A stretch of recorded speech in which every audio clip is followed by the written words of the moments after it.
Hello বন্ধুরা, কেমন আছেন সবাই? একটি মডিউলার ডোরের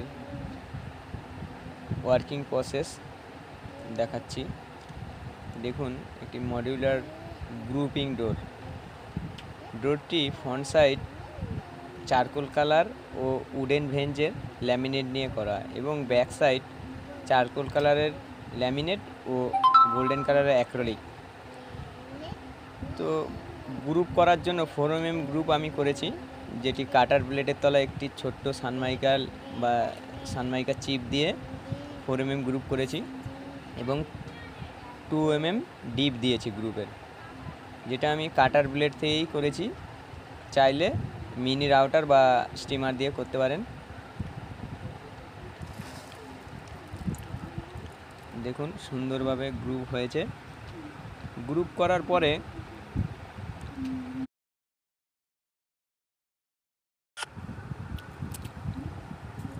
গ্রুপের দু সাইডে মাস্কিং টেপ সুন্দরভাবে বসিয়ে নিতে হবে। মাস্কিং টেপ বসানোর পরে আমরা একটি স্প্রে রং করে দেবো, যেটি খুব সহজেই পাওয়া যায় মার্কেটে। এই ব্ল্যাক কালারের স্প্রে করে গ্রুপটা ফিল আপ করতে হবে।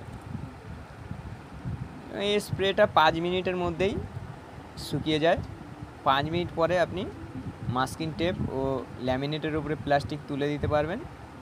তুলে দেওয়ার পরে একটু হালকা ফুলকা যদি ল্যামিনেটের উপরে কালার উঠে আসে, একটি কাপড়ের মাধ্যমে মুছে দিলেই সুন্দরভাবে এরকম আপনার ডোর রেডি।